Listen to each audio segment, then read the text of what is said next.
What's up guys, Syiler here, and this is going to be a very long video for starters. Basically it's going to be a video about my journey to 1 to 90 without sleep, leveling my Warlock. I did level as demo for the vast majority of it, and you can see in this video the first bit will be this part, the introduction. The second bit will be my battle plan, like before I started. I think it was 2 days before I started when all my preparation was done, and it's kind of me going over my battle plan, how I think I'll do, you know, everything before I'd actually started doing it. So how I felt, what timescales I thought I'd be doing, what items I'd prepared, all that kind of thing, how I'm looking to prepare myself like mentally and physically and in game, and all that kind of stuff. The second part after that is all the dings. I'm going to do every 10 dings, so you'll get to see like every 10th level, what time it takes and how I'm looking at that point. And then the final part will be like the overview, how I felt I did, what I'd try and improve on if there's anything, and all that kind of stuff. So, but spoiler alert, I did make it 1 to 90, it did take 49.5 hours total. The halfway point was about level 68, that was like the 25-hour mark. So 68 is, you know, halfway into the leveling. Obviously 45 should be the official halfway, but 68 is what it was actually took me to get halfway into the leveling. So hopefully you'll enjoy this kind of video, and this is my 400th video. I've deleted the previous one, just announced in the live stream. So this is the big 400, and we've come a long way. So hopefully you'll enjoy this video. Basically, a lot of people have been interested in the 1 to 90 stuff, so it'll give you an idea of how hard it is to actually do, whether you want to attempt such a feat yourself, or if you want to take some tips for just general leveling from this video. So hopefully you'll enjoy, and I'll see you later. What's up guys, Syiler here, and this is one day before my 1 to 90, so I wanted to record this just as like a battle plan. So those who are interested in, you know, how I prepared and what I did to get ready for this, essentially my 1 to 90 in, you know, like non-stop.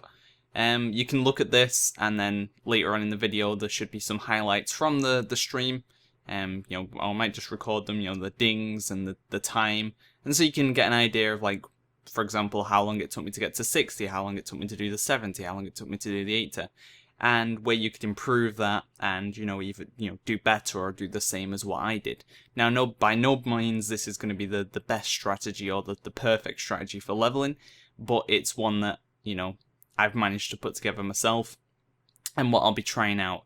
Now, I've been trying a few of the zones on my ults just to get a feel for them and make sure that they're the ones that I was happy doing. Most people won't have the option to do that, so, you know, try and pick zones that you're comfortable with, really, over anything. A zone might be quicker, but if you don't know where the quests are or what you're meant to be doing in the zones, that may end up slowing you down more than you realise, because you're having to look at your map, and every second you're not basically gaining experience is wasted time. So it's all about min-maxing every second you have. So first of all, we'll take a look at my leveling plan. I'm going to be leveling an Orc Warlock. The reason for the class race is basically I can't level an Alliance because I can't transfer gold and all my other items. So it has to be Horde because that's the thing I've got on here. Doing it on a low pop PvE server, so it can't be ganked, and there won't be much competition for mobs and things like that later on. And I should get a relatively good amount of rares early on as well. So definitely worthwhile there. The reason I've gone for Orc is because I'm going to be playing demo, so you get that pet damage. And you also get the ratio, the AP, the spell power ratio. So definitely worthwhile. And I know the Orc starting area very well. It's very quick and leads on. So, but the other option could have been Troll, but I just like the Orc option over the Troll option.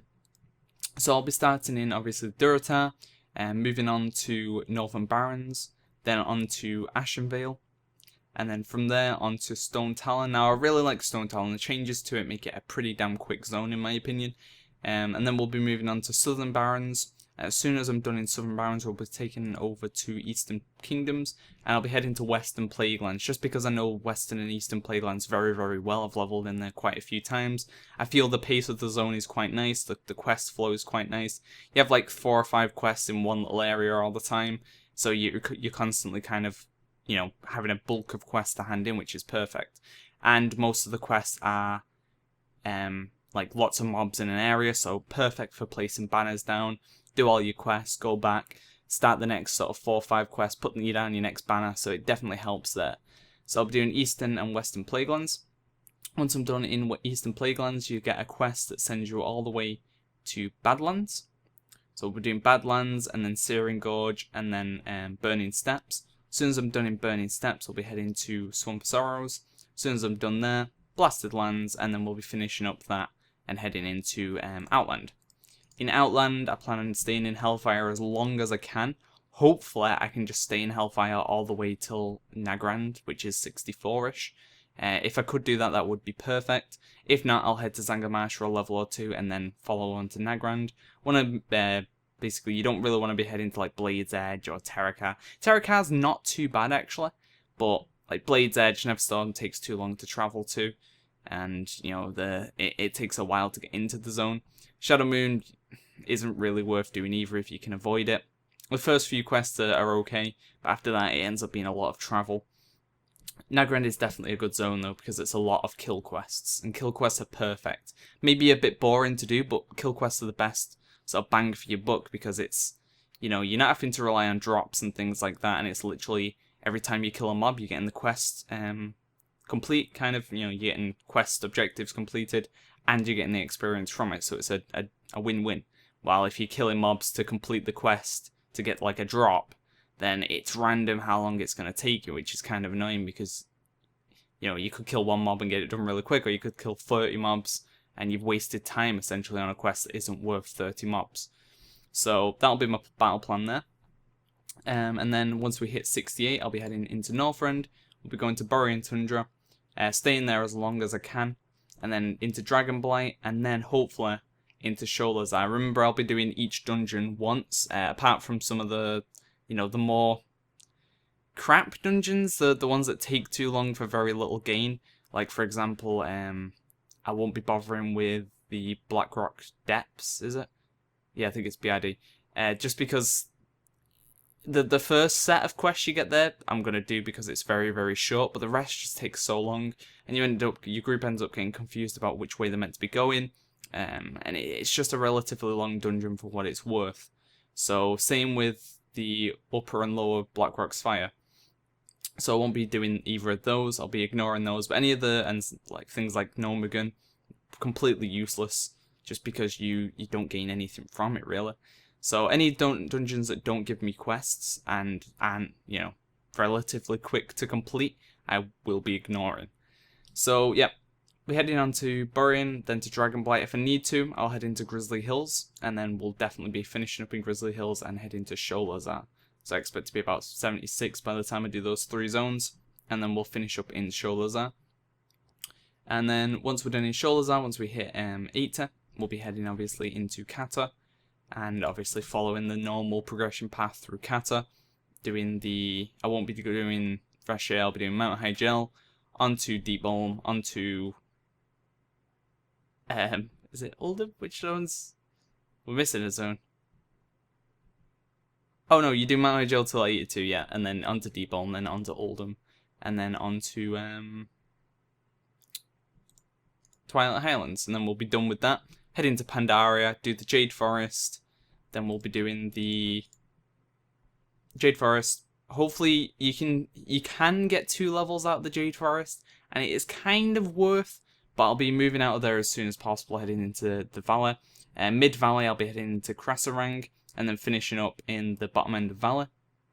You kind of do a loop, you go down, you head to about Half Hill, then you head down into Krasarang, and you follow the quest round, and then you end up at the Nettinworry quest, and that's where you should finish up. If you need a few more, then head to Stoneplough, and then you'll definitely finish up there. And you basically miss out the sort of slower end of Valley. And then we'll be heading on to Kunlai, get my level there, onto Townlong, and then onto Dreadwaste for the finale. Now, in terms of items that we have, now I've spent about, this is a very, very, very, very, very, very low populated realm. So I've spent about 12k gold on preparing. And then the rest of my gold is going to go to the character so I can afford epic flying. I'm not going to bother with 310. If I really wanted to maximize, I'd go for the 310, but I don't really feel it's worthwhile. You know, 30% definitely helps. Any speed that you can get is brilliant, but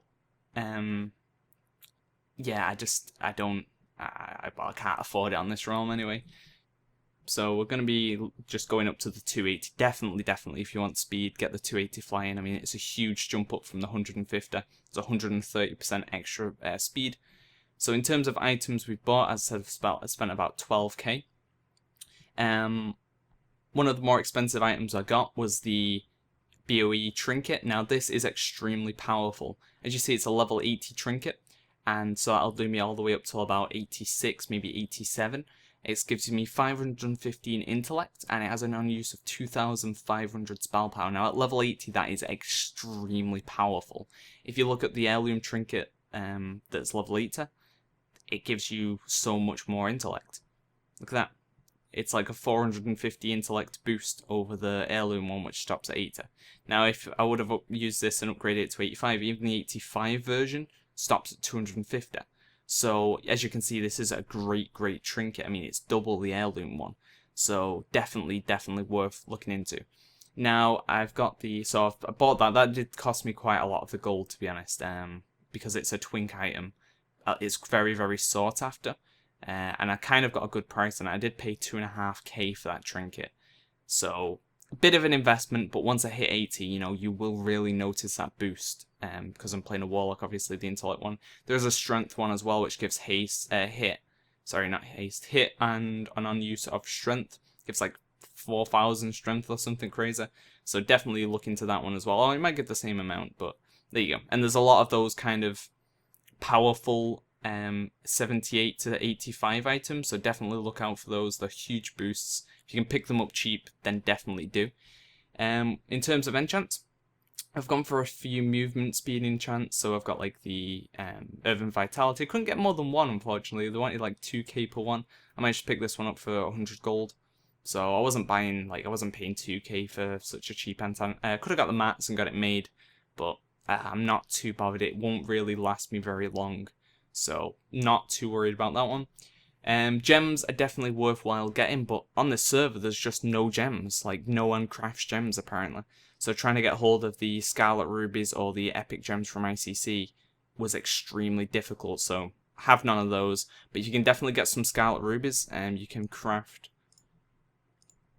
I don't really have time to, but if you do have the option to, you get gems like this, 16 intellect, and they can be used from TBC items, I believe. So you can start putting them into TBC items that you get with gem sockets. And you know, like 16 intellect at that point per gem socket really does add up. I mean, if you get 2 to 3 items, that's like 5-6 sockets, and it's nearly 100 extra intellect at level 60 onwards. So definitely worth looking into if you can. Pick some of the gems up. Definitely a huge thing. Like if you're a tank, get some of the stamina ones. Just helps you pull more mobs, and maybe some strength as well. If you're a warrior or a paladin or whatever, get some strength gems. If you're a hunter or whatever, get some agility ones. And it'll really help you maximize your DPS while you're leveling. It's all about basically min-maxing. So I've also got some flasks for level 85.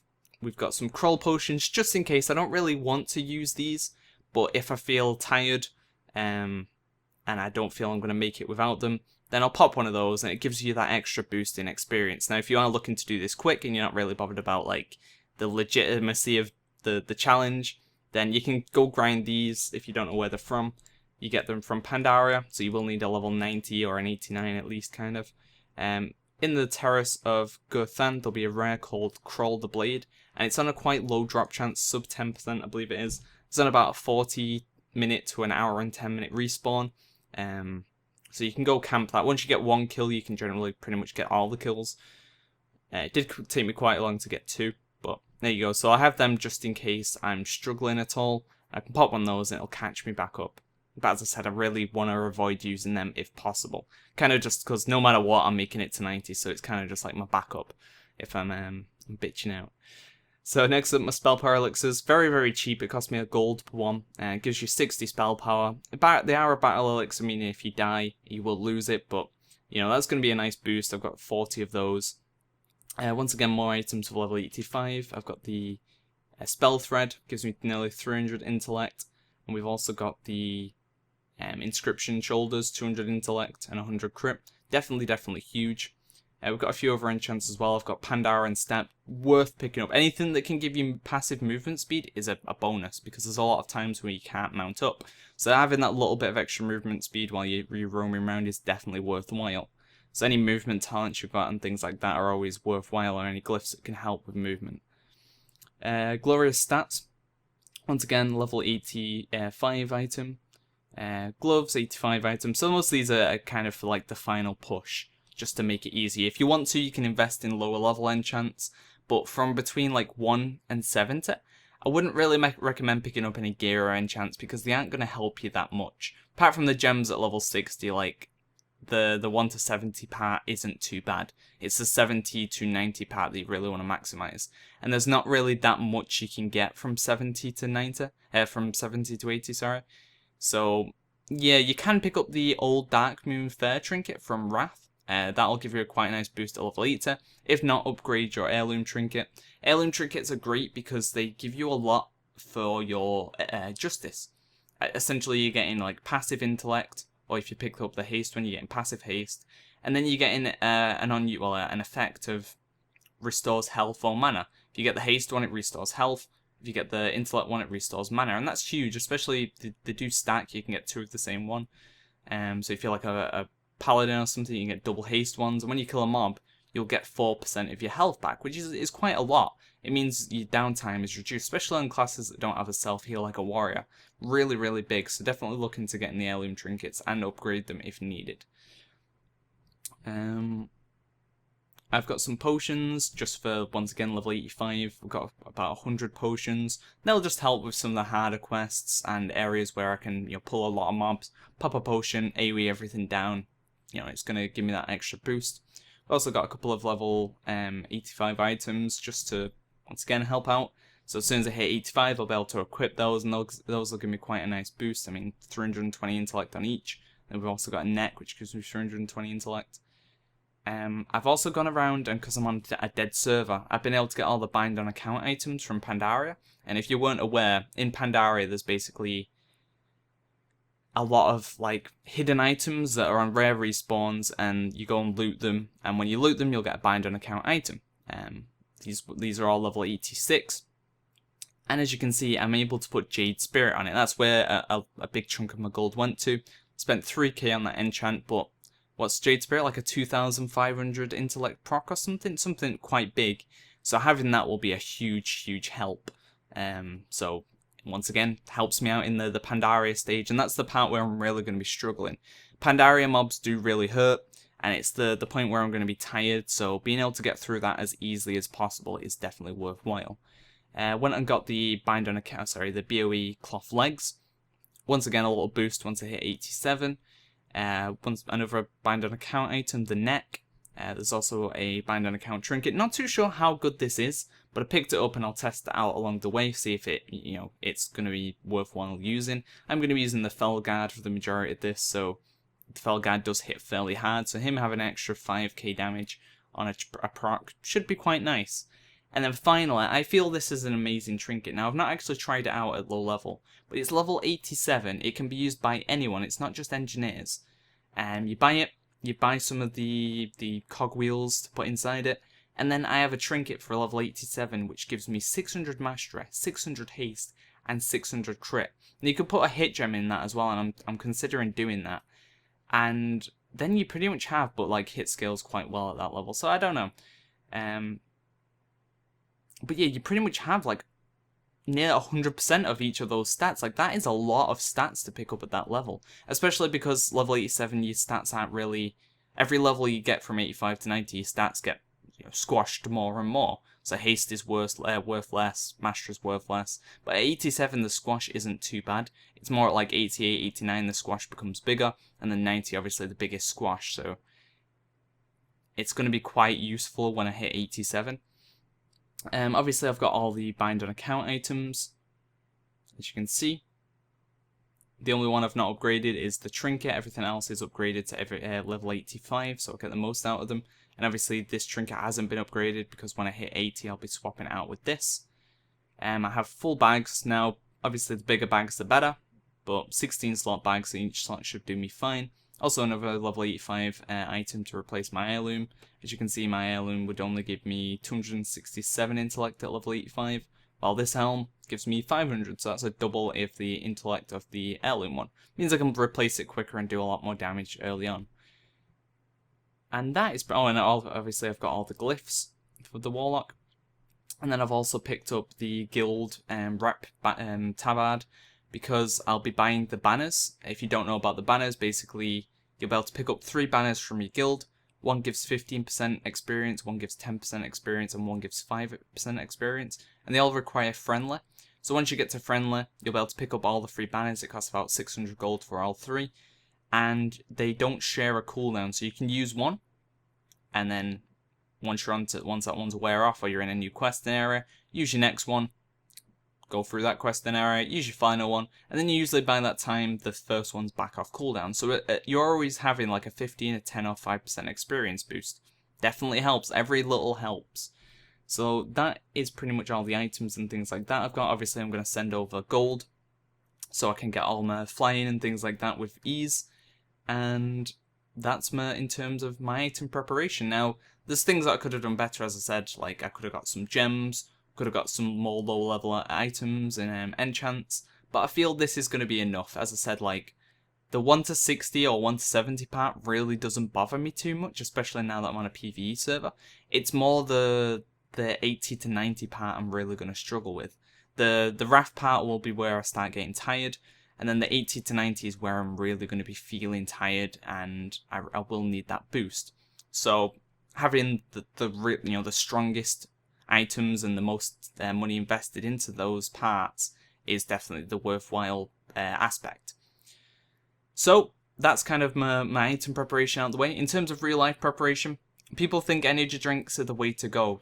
Not really, because yeah, you get a great boost of energy at the time, but if you're staying awake for a long period of time, for example, if you're doing a 24-hour and you get to like the 17th hour and you're feeling tired, you pop an energy drink, you get that boost, and then you start to feel tired when you hit the 24 mark, which is fine, and then you crash. But if you're doing a 48-hour or more, and it's perfectly safe as long as you get up, you do exercise and you eat, it's completely fine. There's no side effects apart from it messing up your sleep pattern.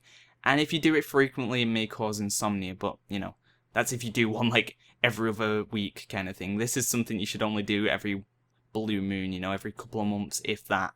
So don't worry about any risks if you are looking to do this. Just make sure you're eating properly, and you're drinking properly, keeping yourself hydrated, and you're constantly getting up, doing some stretches, you know, making sure you're not sat in the chair for a long period of time, obviously going to the toilet, things like that. Just get up, you know, do some stretches. It doesn't have to be a crazy workout. Just spend a minute or two just walking around, stretching.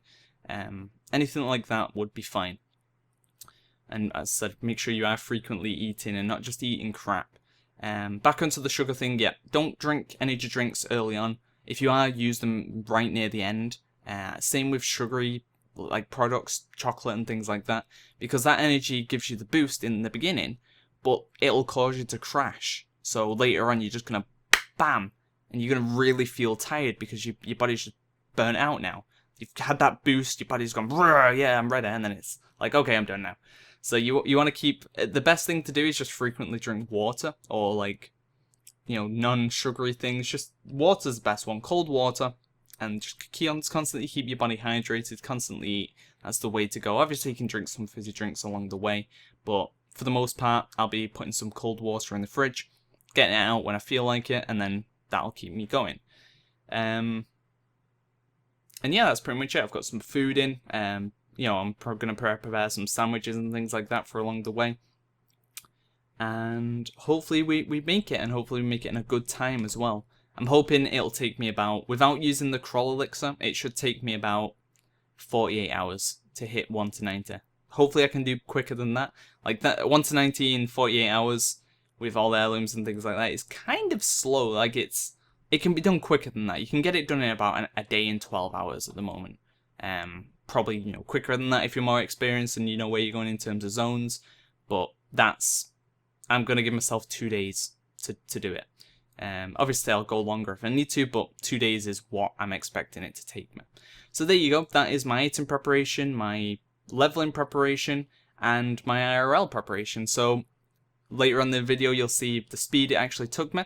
I don't know, obviously, because I've recorded this before it's going to happen.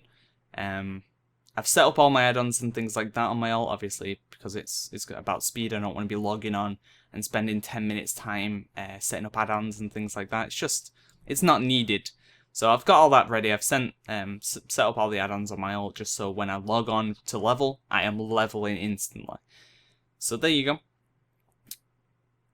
And obviously, we'll see the rest of the video, and you guys will get to see how long it took me to do each chunk of leveling. I think I might record every like 5 levels or something like that. I might do everything. We might do everything. We'll see. You'll get to see in a minute whatever I choose anyway, because you've got to remember I'll be tired, so I'll probably forget. So keep watching, and then you'll see how well I do. And then at the end of the video, I'm going to be doing like maybe a day after how I felt it went, and what I'd do better if I did this again in the future. So I'll see you once the 1 to 90 is over. So now we're going to move on to the dings. So I'm going to be showing you every 10 dings, and I thought it'd be better to take it from the live stream. 1, because I'd forget most of the things to record, and 2, you can see like the actual time on the top right corner, and you can see my face, like how energetic I am or tired I am during each point. So as you can see, I'm level 9 at this point. I don't update the time and hour all the time, just because, you know, most of the time it's a waste of time every level to be tabbing out, going to exploit, changing it all, coming back in. So I did it mostly when I had some downtime, but this quest will get me level 10, the first benchmark.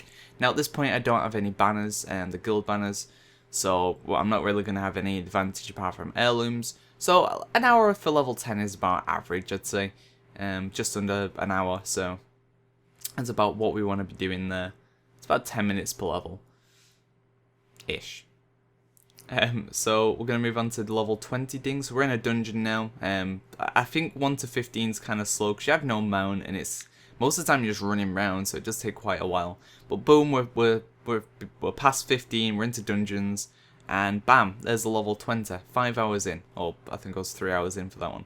Level 29, 5 hours in. So not too bad. I felt I was a little bit behind, but as soon as I hit Stone Talon's great for experience. I don't know why, but you just get so much so fast. I really do enjoy the zone for leveling. So we're going to hand in these quests, and that'll get me, bam, level 30. So that's another benchmark hit. And 5 hours, that's not too bad. That's about where we want to be at this point. So still, you know, on target for what we want to be doing. And then next up is a level 40 ding. So we're in Uldum here, we're in a dungeon again. No banners down, I don't think. But we're 8 hours in, we're level 39. This pack should get me the ding. So we just need to clear through this and we get the level 40. So 8 hours, still not too bad. What's that, 3-ish hours, 2.5-ish hours from the last time, from 30. So not too, you know, we're still looking at about 20-30 minutes a level. That's about where we want to be at this point. So then there's the level 40. So that's another, essentially nearly halfway there in terms of levels anyway. But in actual time wise, yeah, nowhere near halfway. And here's we're in a dungeon again. Once again, we're in Strath, and the quest here dinged me to level 50. Although for some reason we didn't actually see the ding. But there you go anyway. I must have recorded the first part, the wrong part, but I dinged like slightly before that bit that I recorded. And there's level 60. We are in Hellfire Peninsula at this point. Hit level 60, 17 hours in. So not a bad time. We're on par to be 24 hours for... Oh, there's the level 50 ding. Why not? Go back, get that level 50 ding. Make sure we get all the dings in. Well, it'll add to the enjoyment. There's level 70 ding, 25 hours in. So I wanted to be 70 by 24 hours. So I was a little bit behind what I wanted to be at this point. But still, you know, on target for... kind of. At this point, I wanted it to be level 80 by 34 hours. So I'm now starting to get quite far behind. I'm nearly 2 hours behind what I want it to be at this point. But as long as I can, you know, force myself to stay awake, it's still, you know, it's still doable at this point. Haven't really, I'm starting to feel quite tired. Not really making use of banners anymore. I'm kind of just forgetting about it, and just autopilot for most of this. And now we're at level 85, and this part did take me quite a while. 81 to 84 wasn't too bad, but 84 to 85 did take me like 2.5 hours, just because at this point I started like micro-napping, which is where you sleep for like 3 or 4 seconds without realizing it. And I'm losing that energy, I'm losing that motivation that I've got. So it became very, very difficult at this point. I'm 3 hours behind what I wanted to be now. So I want it to be like 38. But we do get that level 40, that level 90. I did 85 to 86, and then we came out to the Doka Dome. I got some people from the stream to help me basically kill mobs here, so we could get the experience a little bit faster. Now, it did take me about 8 hours to do that. We finished at 49 hours, I just didn't update the time and that level. So it took me 8 hours to get from 86 to 90. So, not too bad at all. Well, sorry, it took me about 5-ish hours to get from 86 to 90. So not bad at all, just over about an hour and 20 minutes per level. Definitely, it would have taken me about 8 hours if I was just generally questing. And this helped give me that extra boost, getting people to help me kill mobs when I was extremely tired did help out. And I probably wouldn't have done it without that. I probably would have started to fall asleep about level 88. So there we go. I didn't use any of the elixirs, but I did have to get some help a little bit near the end. But we did make it 1 to 90 without sleep. So now we're going to move on to like the, kind of like the ending where we just talk about the overview basically. And the final part of this video is kind of just like the overview of how I felt I did, and what I could have done better, what I could have done worse, like areas I felt that I excelled. Just kind of my general overview and thoughts of how it ended. So, as you know, it took me 49 hours and a half to complete it. I didn't use my crawl elixirs, they are still in my bag right now. So I didn't use that 300% experience boost, which is a huge boost. And it was kind of my backup plan if I felt like I wasn't going to make it. Then that was I'm definitely making it no matter what. But I wanted to try and do it without using those because they really do give you a huge advantage. It's like doing recruit a friend for an hour. So I wanted to avoid using them if possible. And I did end up not using them, which is brilliant. But from 1 to 60, I feel the speed was pretty good. The zones that I chose, I wouldn't have chosen any differently, to be honest. I did change from my original plan a little bit. The only zones I changed was... Oops. Let's stop moving so it doesn't move my map. The only zones I changed was, instead of going to Northern Barrens, I went to Ajara. Just because I felt like the zone was going to be quicker for me to get my banner. Because at that point I hadn't got banners yet, I wasn't honoured. So I thought if I stay in Ajara, it's very close to Orgrimmar. Once I complete like the first little area of quests, I should be able to go back to Orgrimmar and get my banners. And it worked out quite well. And then I moved into Ashen Vale and continued with my original plan. So that worked out fine. Northrend, I was in Borean Tundra till about 73, I think. Or 74. Went to Dragonblight and then went to Grizzly Hills for 1 level at 75. Went to Grizzly Hills, got 76. Went to Sholazar and did 76 to 80 in Sholazar. From Sholazar we went to, obviously, the Cataclysm zones. And I feel the pace of those were good until I hit 84. And then from 84 onwards, things started to go downhill. Obviously, we're hitting the 48, well, not 48. We're way over 24 hours. We're kind of nearly 40 hours in. And I am feeling very, very tired, doing the same thing over and over again, just staring at my screen. It was starting to have its effects on me. My eyes were starting to feel very, heavy and, burning a little bit because they were dry because I'd been staring at the screen for so long. And at this point, I was taking more and more breaks to just go and, splash some water in my face, get some food, and, it was basically taking its toll. Every sort of 10 minutes of leveling, I'd have to go take a 2-3 minute break to stretch so I wasn't falling asleep in my chair. So it was extremely hard to, keep myself awake at that point. My body was like, okay, now you're out of energy, let's go to sleep. And it's just about, bringing yourself up to keep through. It's hard to focus on your goal at that point. Your motivation's gone. So it's literally all self-will at that point. So that bit did become difficult, especially when I got into Twilight Islands. I spent about 10 minutes just sat there staring at the chat, just trying to re-motivate myself to continue questing. So it was very, very difficult at that point. But we did hit 85, and I think that was about 41 hours in. So 3 hours behind the goal that I originally planned for. And then we moved on to Pandaria, and I did Jade Forest in like 2 hours. Really, really slow to what I wanted, but once again I was feeling tired as hell. I headed to the Vale, started doing I got about halfway into the Vale, or into the level at the Vale, and then, sorry, not the Vale, the Valley, and I was feeling at my limit. You know, I felt like, okay, this is it. I'm very, very tired now. I have like zero motivation to level. What do I do? So I was looking into monkey runs, either doing the Kunlai ones or the dungeon ones, because even though it's kind of cheating, I wanted to get 1 to 90, you know, no matter what.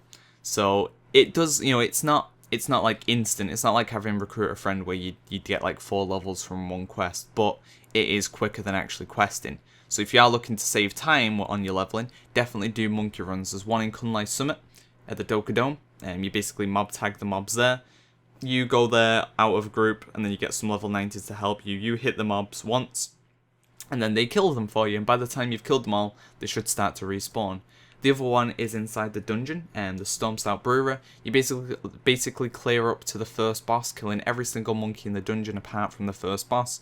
When you've cleared out every monkey apart from the first boss, you all leave the dungeon, reset it, go back in, and you just keep repeating that. And those methods are very, very good for experience quick. So I did end up using the Kunlai method, which took me about, I think it was about 43 hours in, and it took me about 6 hours to get from 86 to 90. So it still took a considerable amount of time, but it was a lot quicker than it would have taken. And it kind of gave me that second wind, because I felt like I was actually doable now, while before it kind of seemed like a huge hurdle. So next time I do this, I definitely want to do it without any external help. But, you know, we made it 1 to 86 using our own back, basically. And the last few levels we did get some assistance with. But as I said, it did still take a few hours to do each level. It wasn't just like an instant level. So it still did take some work to do.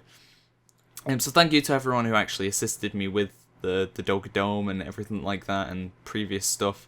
I did get quite a lot of help, like during like the Ring of Blood and stuff like that. So people who helped me through those, I definitely do appreciate it. A couple of things I did wrong. I went to the wrong zones a few times just out of like derpness. Like I went to Western Plaguelands when I was only 30, so I couldn't actually do it. And I just kept making very, very basic mistakes that wasted a lot of time. The other thing that wasted a lot of time was reading the chat. I can't help myself. I said I didn't want to do it as much this time, but I basically just couldn't help not reading the chat. You know, every time, you know, it was just hard to see everyone talking away and asking me questions, and for me to just completely ignore them is not the way I work. So I did spend a lot of time just talking to the chat, you know, turning around, answering questions, and getting distracted from what I was actually doing. If I had pure focus on just questing and leveling, then I think I could have cut off a couple of hours there, like literally a couple of hours. But being on a PvE server definitely did help. I had pretty much zero griefing. You know, we had a couple of people who were trying to grief, but in general it was quite nice in terms of leveling. I wasn't being trolled as much as I did last time, because I was on a very low pop server. So that definitely helped a lot.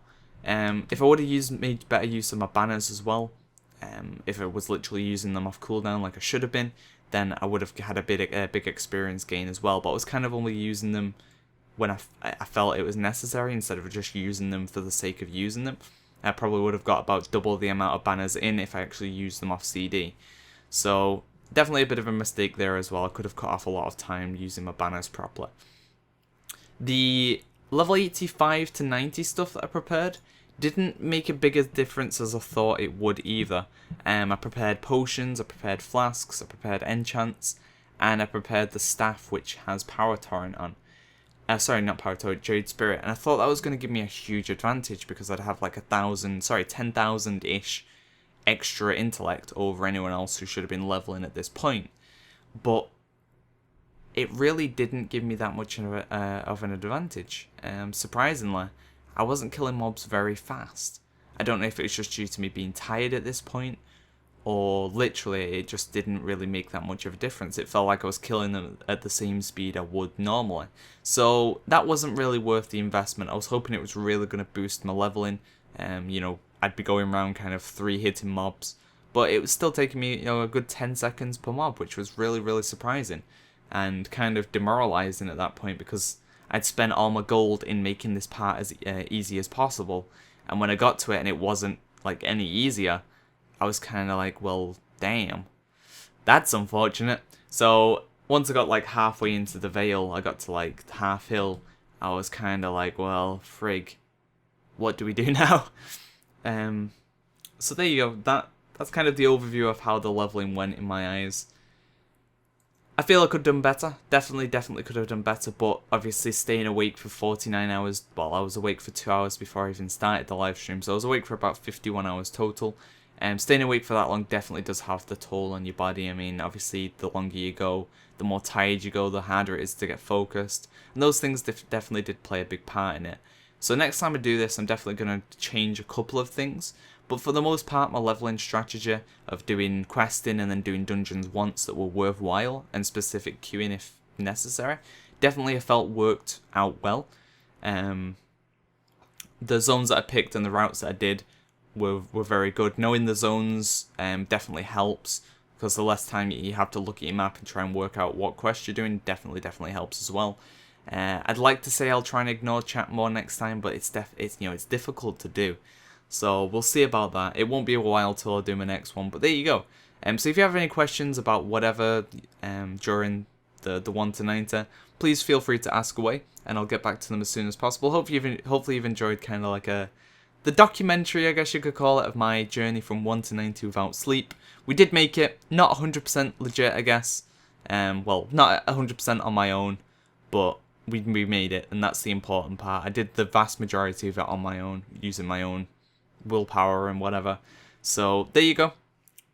Hopefully you've enjoyed this. Thanks for watching, guys. See ya.